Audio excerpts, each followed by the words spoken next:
Bible. The most dangerous book.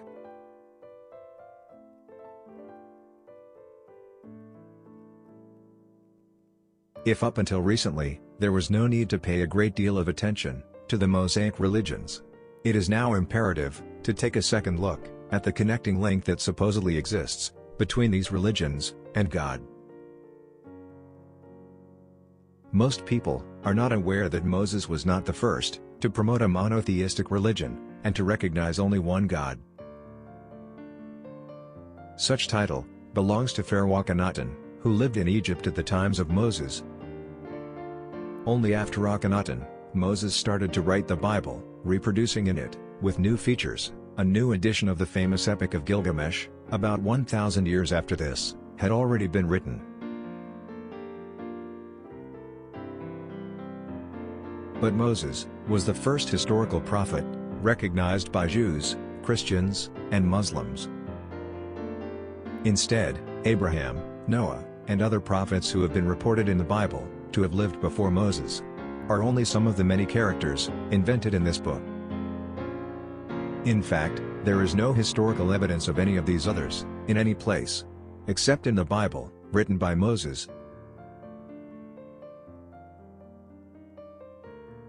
See why Moses is fundamental and in common to these three religions. Jews believe that the Old Testament, or Torah, is God's law.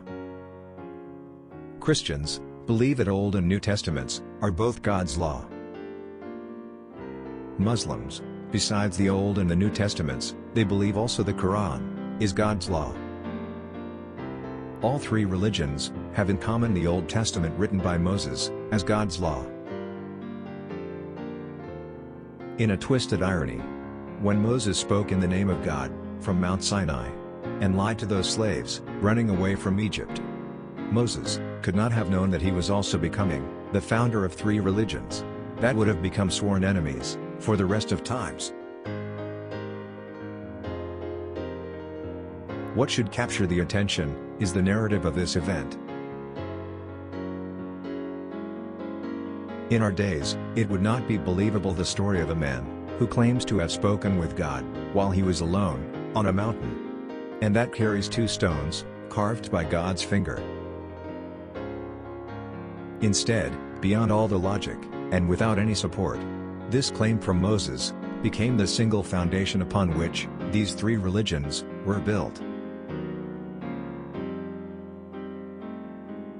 Recent studies and researches have all confirmed that the Old Testament was written by several people who had lived in different times.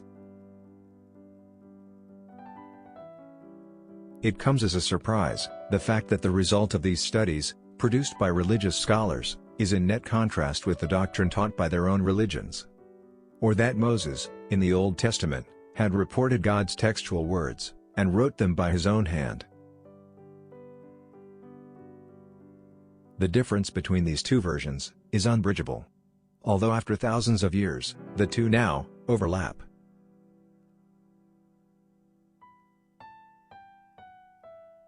To maintain a sort of credibility throughout the centuries, the Bible continues to be reinterpreted still today. Just like it happened already for over 3,000 years. And as it is shown by the accumulation of all the Jewish literature.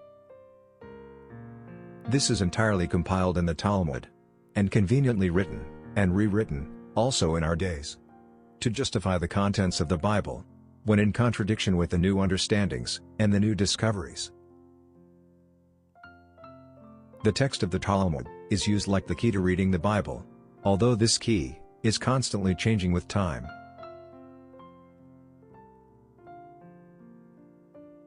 From the very beginning, the interpretation of the Bible came to a split between the writers from Babylon and those from Jerusalem.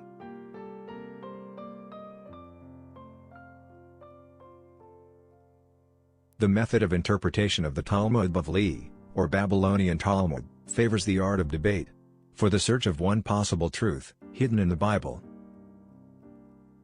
Its sages and writers concluded with optimism in regard to the existence and future of humankind. Instead, the Talmud Yerushalmi, or the Talmud written by the sages from Jerusalem, is presented to its followers, with one divine authority. It emphasizes that future generations should listen with reverence to the teachings of those old sages, and highlights the laws of private property, more than debates and philosophical searches. Also, the sages from Jerusalem, in their moral pessimism, concluded that humankind would have been evil if left free and unchecked.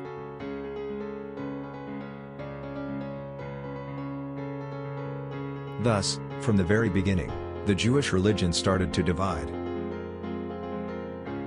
Even before the more recent distinction between Sephardic and Ashkenazi Jews, the Jewish religion was split between Sadducees and Pharisees, the latter, forefathers of Rabbinism, or modern Judaism. Sadducee is from the word Zadok, which in Greek means righteous. The main difference between the two was that the Pharisees believed in an afterlife, while the Sadducees did not believe it. And in the end, they disappeared.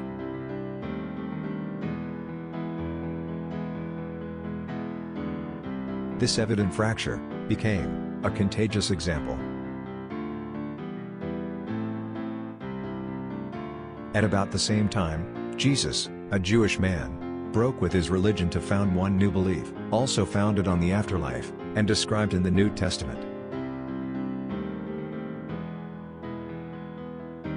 The main difference between the New and the Old Testament is in the words of Jesus, that was spreading for the first time, the concept of equality.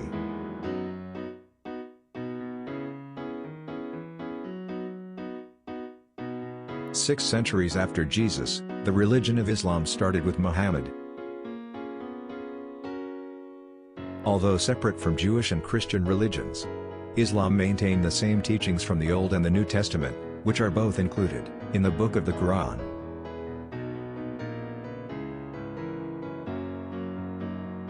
Over the course of time, Christianity and Islam also continued to split and to form numerous sects. Protestants, Catholics, Orthodox and others, between the Christians, Sunnis, Shiites, and others, between the Muslims.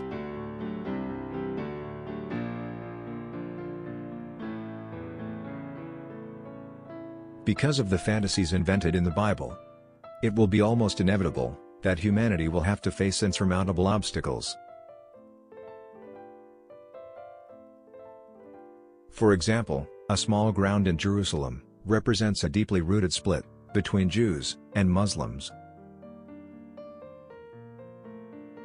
The Jews believe that their Messiah will come to Israel only after the temple built for King Solomon and King Herod, and destroyed the first time in 586 BC, and a second time in 70 AD, will be rebuilt for the third time, in the same place, as residence for their new king and Messiah. Today in Jerusalem, a mosque called Al-Aqsa is built right over the ruins of that temple. The Muslims believe that their prophet Muhammad ascended to heaven just from that site, which is a place as holy for the Muslims as it is also for the Jews.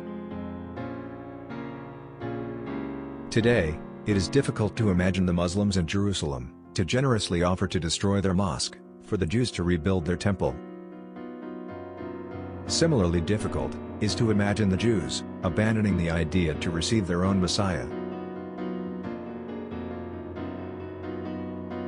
The solution in the end is to be found elsewhere, and well beyond these two religions.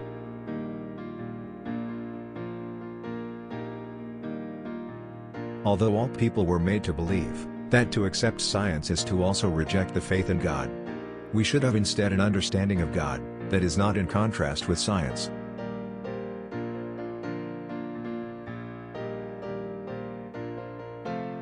Religion could then look beyond the same science, without having to hold hostage the human mind for centuries.